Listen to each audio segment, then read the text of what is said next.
नमस्कार दोस्तों, मैं हूं पीएम जग्गरवाल। टारगेट एजुकेशन क्लासेज में आपका हार्दिक स्वागत है। दोस्तों, आज लेकर आए हैं हिंदी व्याकरण का एक भाग, पदबंध। पदबंध को अगर आसानी से समझना है, पढ़ना है, परीक्षा के लिए कम्प्लीटली तैयार होना है तो वीडियो को पूरा देखें, अर्थात हमारे साथ बने रहें। तो देखते हैं पदबंध। पदबंध पदबंध शब्द पद और बंध से बना है। पदबंध शब्द दो शब्दों से बना है, पद और बंध। बंध का अर्थ है बंधा हुआ या बंधना। बंध का अर्थ है बंधा हुआ या बंधन। यानी पद हैं जो वो एक दूसरे से इस प्रकार बंधे हुए हैं कि वे वाक्य में प्रयोग होने पर व्याकरणिक इकाई का काम करते हैं। यानी पद है वो एक दूसरे से बंधे हुए हैं। अब पदबंध को जानने से पहले पद को जानना पड़ेगा, और पद को समझने से पहले, जानने से पहले हम जानेंगे शब्द। शब्द क्या होता है? तो वर्णों के सार्थक समूह को शब्द कहते हैं। वर्णों के सार्थक समूह को शब्द कहते हैं। जैसे वर्ण है क, ए, मैं, ए, ल, ए। इस प्रकार इन वर्णों को हम जोड़ते हैं तो एक सार्थक शब्द बनता है कमल। सार्थक शब्द बनता है कमल। ये सार्थक शब्द है हमारा कमल। तो पदबंध में सार्थक शब्दों का ही प्रयोग होता है। अब ये जो शब्द है कमल, ये वाक्य में जब प्रयोग हो जाता है तो पद बन जाता है। तो पद किसे कहते हैं? देखो, जब सार्थक शब्द का प्रयोग वाक्य में कर दिया जाता है तो वह पद कहलाता है। यानी जो शब्द है वो वाक्य के बिना या वाक्य से अकेला रहता है, अलग रहता है, तो वह शब्द होता है। और वही शब्द जब किसी वाक्य में प्रयोग कर दिया जाता है तो वो शब्द पद बन जाता है, पद कहलाता है। जैसे दोस्तों यहाँ पर उदाहरण बता रहा हूँ। जैसे यहाँ पे मुकेश है, ये मुकेश अकेला है तो ये शब्द है। मुकेश है जो अकेला होने के कारण यहाँ पर शब्द है। अगर इसे वाक्य में प्रयोग कर दिया जाता है, जैसे मुकेश लिख रहा है, मुकेश लिख रहा है, तो ये वाक्य में जो मुकेश शब्द है ये वाक्य में प्रयोग हो गया। तो यहाँ पर जो मुकेश शब्द है वो क्या बन गया? पद। अर्थात अब क्या कहलाएगा? पद। और वाक्य के बिना या वाक्य से अलग रहता है, वाक्य के बिना जब कोई शब्द अलग अलग रहते हैं तो वो शब्द होते हैं, और वो ही शब्द जब वाक्य में प्रयोग हो जाते हैं तो पद कहलाते हैं। अगला उदाहरण देखो। जैसे मेरे चाचा का लड़का मुकेश लिख रहा है। मुकेश लिख रहा है। मुकेश लिख रहा है। मेरे चाचा का लड़का मुकेश लिख रहा है। तो यहाँ पे जो मुकेश की विशेषताएं हैं वो कौन है? वो मेरे चाचा का लड़का है।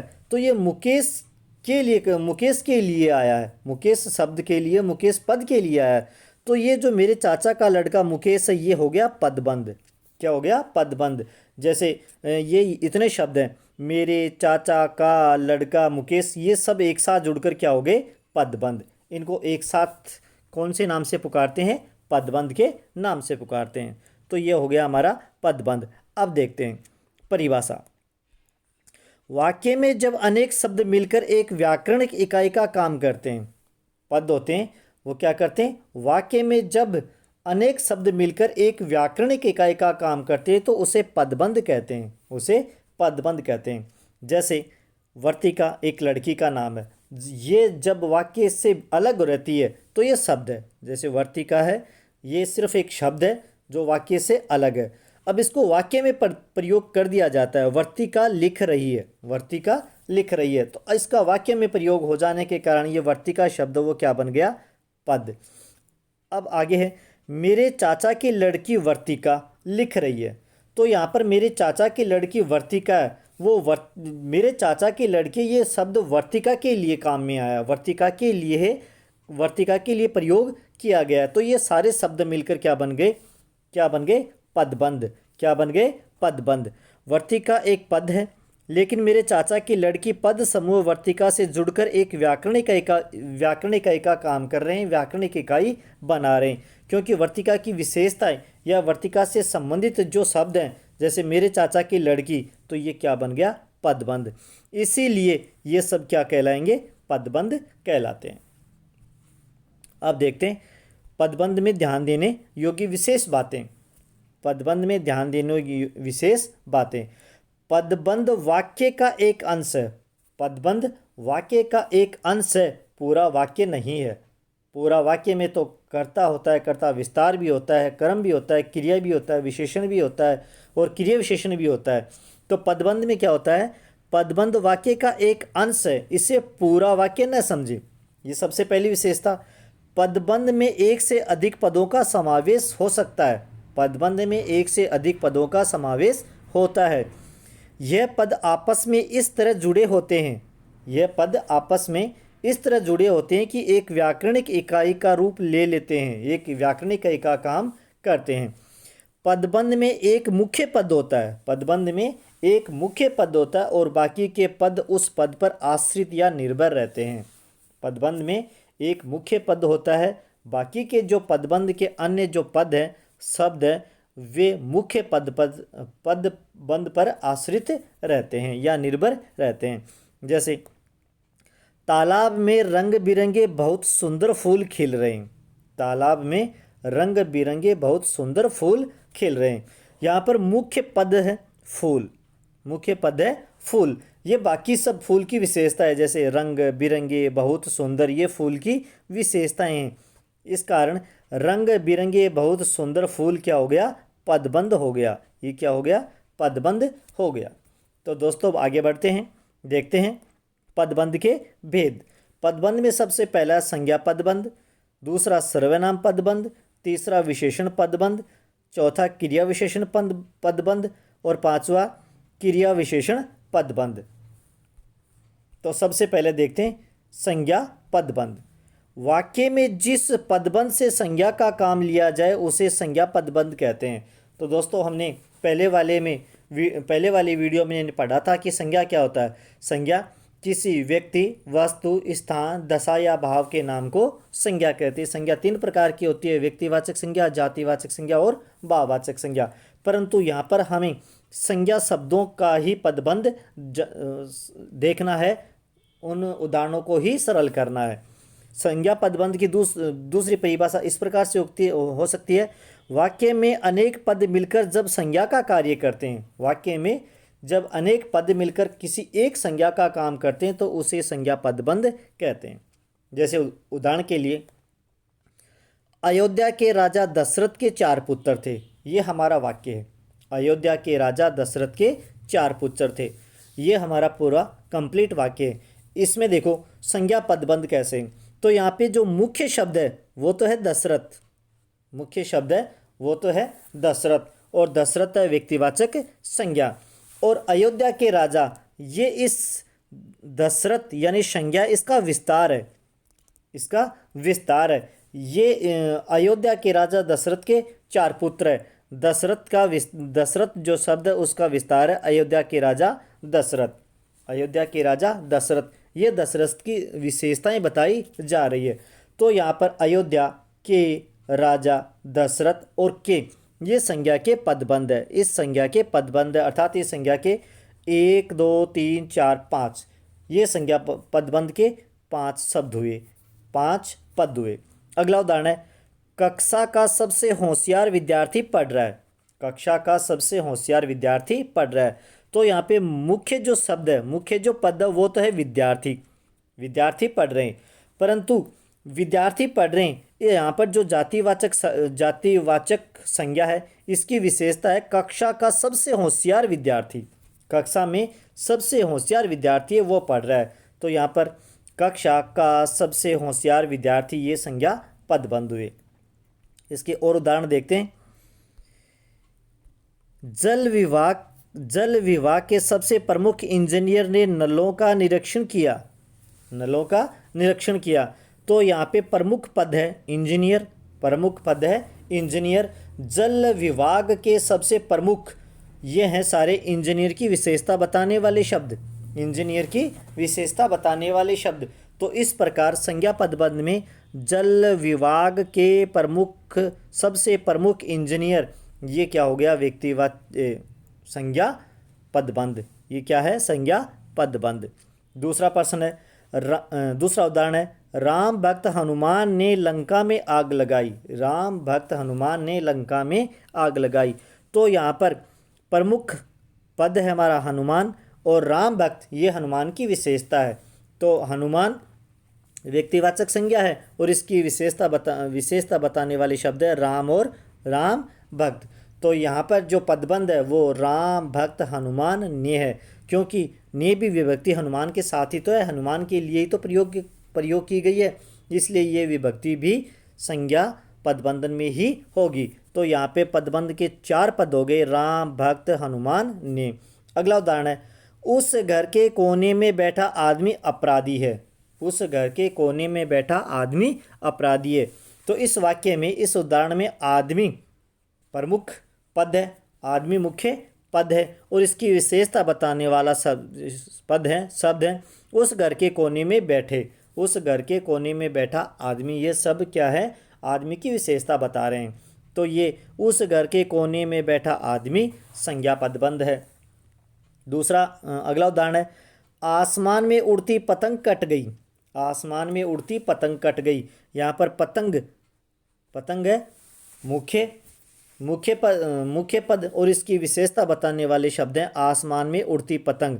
तो ये पतंग शब्द के लिए ही सारे पदों का प्रयोग किया गया है। आसमान में उड़ती पतंग कट गई, इस वाक्य में आसमान में उड़ती पतंग, ये सारे पद संज्ञा पदबंध के हैं। अगला उदाहरण, भारत के प्रधानमंत्री नरेंद्र मोदी एक अच्छे इंसान है। भारत के प्रधानमंत्री नरेंद्र मोदी एक अच्छे इंसान है।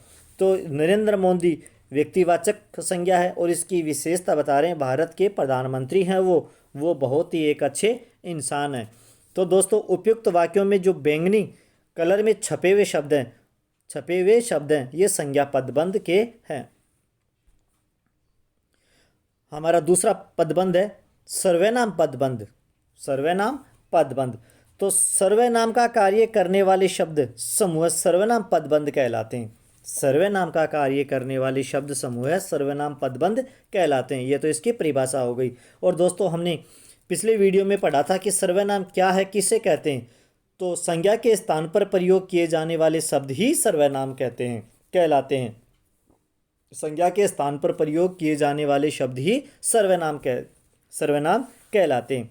तो यहाँ पर परिभाषा है, सर्वनाम का कार्य करने वाले शब्द समूह ही सर्वनाम पदबंध कहलाते हैं। जैसे उदाहरण है, मजबूत बाहों से वजन उठाने वाले तुम एक बलवान युवा हो। ये पूरा एक वाक्य है। और यहाँ पर जो तुम शब्द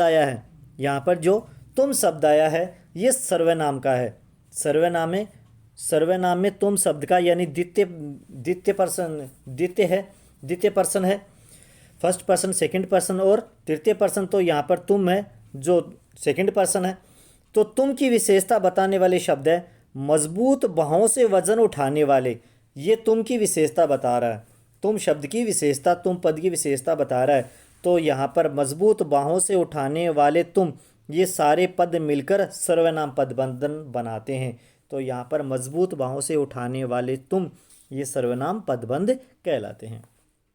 अगला उदाहरण है, कोरोना से पीड़ित वे लोग दुखी हैं। कोरोना से पीड़ित वे लोग दुखी है। तो यहाँ पर वे शब्द सर्वनाम है, यहाँ पर वे शब्द सर्वनाम है और इसकी विशेषता बताने वाले वे लोग दुखी है, यानी कौन से लोग दुखी हैं, कोरोना से पीड़ित वे लोग दुखी हैं। तो वे शब्द की विशेषता यानी विस्तार कोरोना से पीड़ित है। तो यहाँ पे कोरोना से पीड़ित वे सर्वनाम के पदबंध हैं, अर्थात ये कोरोना से पीड़ित वे कुल मिलाकर 4 पद हुए और चारों ही सर्वनाम के पदबंध हैं। आगे उदाहरण और देखते हैं, भाग्य की मारी वह कहाँ कहाँ भटकेगी। तो यहाँ पर जो वह शब्द है वह सर्वनाम है, वह सर्वनाम है और भाग्य की मारी ये वह के लिए प्रयोग किया गया, वह शब्द के लिए प्रयोग किया गया है। तो यहाँ पर भाग्य की मारी वह शब्द के लिए प्रयोग किया गया, तो यहाँ पर सर्वनाम पदबंधन हुआ। अगला उदाहरण है, अंधकार में आशा की किरण जैसा कोई अवश्य आएगा। अंधकार में आशा की किरण यानी आशा की किरण, रोशनी की किरण जगाने वाला कोई अवश्य आएगा। तो यहाँ पर जो कोई शब्द है ये सर्वनाम है, अनिश्चयवाचक सर्वनाम है। तो इनकी विशेषता, इनसे जुड़े हुए शब्द, कोई से जुड़े हुए शब्द कौन कौन से हैं, अंधकार में, आशा की किरण जैसा। ये शब्द किससे जुड़े हुए हैं? कोई से जुड़े हुए हैं। तो कोई से संबंधित रखने के कारण ये सारे पद अंधकार में, आशा की किरण जैसा, ये सब क्या हो गए? सर्वनाम पदबंधन कहलाए। अगला उदाहरण है, शरारत करने वाले छात्रों में से कुछ पकड़े गए। तो यहाँ पर कुछ अनिश्चयवाचक सर्वनाम है, अनिश्चयवाचक सर्वनाम है। तो कुछ से जुड़े हुए शब्द हैं। शरारत करने वाले छात्रों में से, ये कुछ से जुड़े हुए हैं, कुछ पर आश्रित हैं, कुछ पर निर्भर हैं। तो ये सब सर्वनाम पदबंधन कहलाए। अगला उदाहरण है, शेर की तरह दहाड़ने वाले तुम शांत क्यों बैठे हो। तो यहाँ पर जो तुम शब्द है वो सर्वनाम शब्द है और इससे जुड़े हुए शब्द, इस पर आश्रित शब्द है शेर की तरह दहाड़ने वाले तुम, क्योंकि विशेषता किसके लिए? वे शेर की तरह दहाड़ने वाले तुम आज शांत क्यों बैठे हो। तो दोस्तों यहाँ पर शेर की तरह दहाड़ने वाले तुम, ये सर्वनाम पदबंध है। तो उपयुक्त वाक्यों में बैंगनी छपे शब्द सर्वनाम पदबंध के शब्द हैं, पद हैं। अगला पदबंध देखते हैं, विशेषण पदबंध। विशेषण पदबंध, जब किसी वाक्य में पदबंध संज्ञा या सर्वनाम की विशेषता बताते हैं वे पदबंध विशेषण पदबंध कहलाते हैं। वे शब्द किसी वाक्य में पदबंध संज्ञा या सर्वनाम की विशेषता बताते हैं वह पदबंध विशेषण पदबंध कहलाते हैं। तो दोस्तों हमने पिछली वीडियो में पढ़ा था कि संज्ञा या सर्वनाम की विशेषता बताने वाले शब्द विशेषण कहलाते हैं। तो यहाँ पर विशेषण पदबंध में संज्ञा या सर्वनाम की विशेषता बताने वाले पद क्या होंगे? विशेषण पदबंध होंगे। जैसे उदाहरण में देखो सबसे पहले, मकराने से पत्थर लाकर बनाया गया ताजमहल। मकराने से पत्थर लाकर बनवाया गया ताजमहल विश्वविख्यात है। तो यहाँ पर ताजमहल शब्द है वो व्यक्तिवाचक संज्ञा है और इस व्यक्तिवाचक संज्ञा अर्थात ताजमहल की विशेषता क्या है? मकराने से पत्थर लाकर बनवाया गया है। ये ताजमहल किससे बनवाया गया? मकराने से पत्थर लाकर बनवाया गया था। तो ये जो पत्थर हैं, मकराने के पत्थर हैं, ये ताजमहल की विशेषता बता रहे हैं। ताजमहल शब्द ताजमहल पद पर आश्रित है, इसलिए क्या हो गया? ये मकराने से पत्थर लाकर बनाया गया, ये ताजमहल पर आश्रित होने के कारण विशेषण पदबंध कहलाए। अगला उदाहरण है, मेहनत करने वाले छात्र सफलता प्राप्त करते हैं। मेहनत करने वाले छात्र सफलता प्राप्त करते हैं। यहाँ पर मुख्य पद है छात्र। छात्र है संज्ञा, जातिवाचक संज्ञा शब्द है और इसकी विशेषता, इससे जुड़े हुए पद हैं, शब्द हैं, इस पर निर्भर हैं। मेहनत करने वाले छात्र सफलता प्राप्त करते हैं। तो छात्र की विशेषता लिए हुए मेहनत करने वाले जो पद हैं वो विशेषण पदबंध कहलाए। आगे और उदाहरण देखते हैं दोस्तों, कभी असत्य न बोलने वाले देश का गौरव होते हैं। ये दोस्तों ये पूरा वाक्य है, इसमें मुख्य पद है देश और देश शब्द है व्यक्तिवाचक संज्ञा और इसकी विशेषता बताने वाले शब्द कौन से हैं? कभी असत्य न बोलने वाले, ये देश शब्द पर आश्रित है, देश शब्द पर निर्भर है अर्थात कभी असत्य न बोलने वाले देश के लोग गौरव होते हैं। तो यहाँ पर कभी असत्य न बोलने वाले देश, ये विशेषण पदबंध का उदाहरण हुआ। अगला उदाहरण है, मेहनत करने वाले विद्यार्थी सफलता प्राप्त करते हैं। तो यहाँ पे मुख्य पद है विद्यार्थी और इस पर आश्रित पद है मेहनत करने वाले, ये विद्यार्थी पर आश्रित है, विद्यार्थी से जुड़े हुए हैं। तो यहाँ पर विशेषण पदबंधन हुआ। अगला उदाहरण है, उस घर के कोने में बैठा हुआ आदमी चोर है। तो यहाँ पे मुख्य पद है आदमी और इस पर आश्रित या निर्भर शब्द है उस घर के कोने में बैठा हुआ। ये शब्द ये पद किस पर आश्रित है? कौन से शब्द पर निर्भर है? आदमी पर, अर्थात ये सारे पद आदमी से जुड़े हुए हैं, आदमी की विशेषता लिए हुए हैं। तो ये कौन सा हो गया? विशेषण पदबंधन का उदाहरण हो गया। दोस्तों वाक्य में बैंगनी छपे हुए शब्द विशेषण पदबंधन के उदाहरण हैं। अगला है क्रिया पदबंध। कौन सा है? क्रियापद बंधन। दोस्तों इनमें से एग्ज़ाम में पर्सन आते हैं और कम से कम 3-4 पर्सन पूछे जाते हैं, तो दोस्तों पूरा वीडियो ध्यान से देखें। तो अगला देखते हैं क्रियापद बंधन।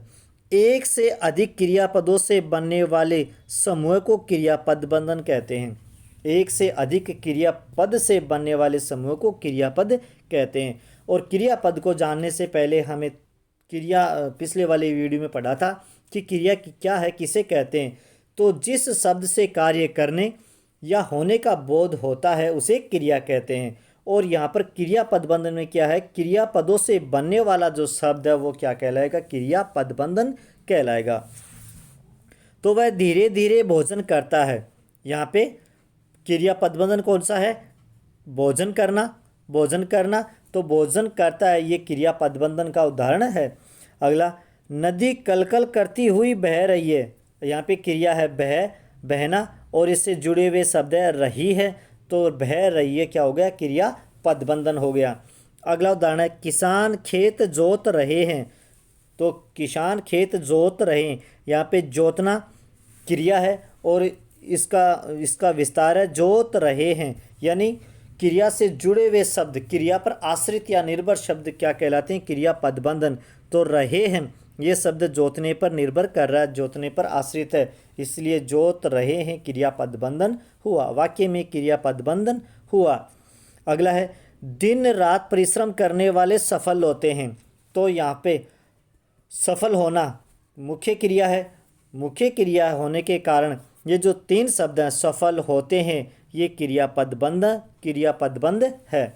अगला उदाहरण है बच्चे नदी में तैर रहे हैं। तो यहाँ पे मुख्य क्रिया है, मुख्य क्रिया का पद है तैरना और उससे जुड़े हुए रहे हैं शब्द है, तो तैर रहे हैं ये क्रियापद बंध है। अगली क्रिया है क्रिया विशेषण। अगला हमारा पदबंधन है क्रिया विशेषण का। तो क्रिया विशेषण में देखो, क्रिया की विशेषता बताने वाला पदबंध क्रिया विशेषण पदबंध कहलाता है। यानी क्रिया की विशेषता बताने वाला पदों का जो समूह है या पद है वो क्या कहलाएगा, क्रिया विशेषण पदबंध कहलाएगा।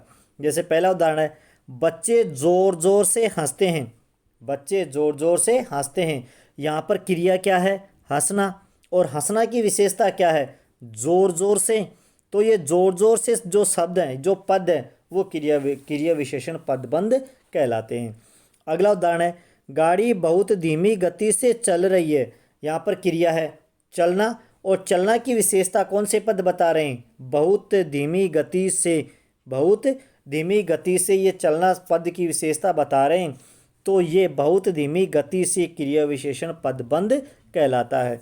अगला उदाहरण है वह बहुत तेज गति से दौड़ कर गया। वह बहुत तेज गति से दौड़ कर गया, तो यहाँ पे मुख्य क्रिया जाना यानी गया, और इसकी विशेषता बताने वाले शब्द हैं बहुत तेज गति से दौड़कर। बहुत तेज गति से दौड़कर, ये गया या जाना पर आश्रित है, जाने से जुड़े हुए, जाने की विशेषता बता रहे हैं, इस कारण यहाँ पर बहुत तेज गति से दौड़कर गया, ये गया की क्रिया विशेषण है। गया क्रिया की विशेषता बताते हैं, इसलिए यहाँ पर क्रिया विशेषण है। अगला उदाहरण है वह घुटनों के बल धीरे धीरे चलता है। तो यहाँ पे मुख्य क्रिया चलना, मुख्य क्रिया चलना अर्थात मुख्य पद चलना क्रिया, और इसकी विशेषता बताने वाले शब्द है घुटनों के बल पर धीरे धीरे। घुटनों के बल पर धीरे धीरे, तो यहाँ पर घुटनों के बल धीरे धीरे क्रिया विशेषण पदबंध हुआ। अगला उदाहरण है राधा बहुत धीरे धीरे लिखती है। तो यहाँ पे मुख्य पद है, मुख्य क्रिया है लिखना, और इसकी विशेषता बताने वाले शब्द हैं पद हैं बहुत धीरे धीरे। तो यहाँ पर बहुत धीरे धीरे क्रिया विशेषण पदबंध है। दोस्तों परीक्षा में इस प्रकार से प्रश्न पूछे जाते हैं, वो आपके सामने मैं थोड़े से प्रस्तुत कर रहा हूँ। इनका उत्तर आप कमेंट में ज़रूर लिखें। जैसा पहला प्रश्न है पवन पुत्र हनुमान ने सूरज को निगल लिया। पवन पुत्र हनुमान ने सूरज को निगल लिया वाक्य में ये जो रेखांकित शब्द, तो मैंने रेखांकित शब्द की जगह वाक्य को दूसरे कलर में लिख दिया है। जैसे पवन पुत्र हनुमान ने, ये रेखांकित शब्द है, इसमें कौन सा पदबंध है, आपको कमेंट में बताना है। इसी प्रकार दूसरा उदाहरण है,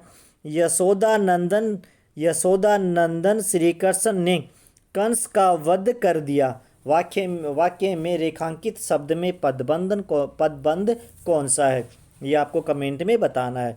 इसी प्रकार अगला उदाहरण है, कक्षा में पढ़ने वाले बच्चों में से कुछ विज्ञान में बहुत होशियार है। कक्षा में पढ़ने वाले बच्चों में से कुछ विज्ञान में बहुत होशियार है। तो यहाँ पर कक्षा में पढ़ने वाले बच्चों में से कुछ, ये रेखांकित शब्द है। तो इस रेखांकित शब्द को पहचान कर आपको कमेंट में पदबंध बताना है। अगला उदाहरण है, घोंसले पर रहने वाले पक्षी उड़ गए। अगला उदाहरण है, घोंसले पर रहने वाले पक्षी। इसमें रेखांकित शब्द है घोंसले पर रहने वाले। इसमें आपको पदबंध पहचान कर कमेंट में उत्तर देना है।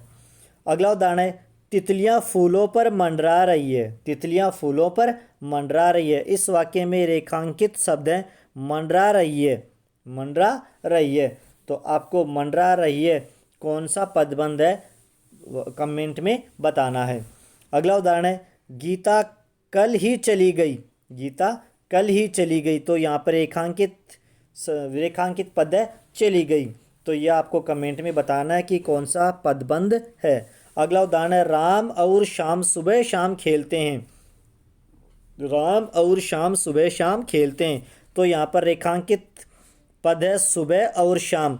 ये आपको कमेंट में इन सब प्रश्नों के उत्तर देने हैं।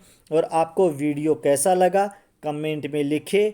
वीडियो को लाइक और ज़्यादा से ज़्यादा शेयर करें। धन्यवाद दोस्तों।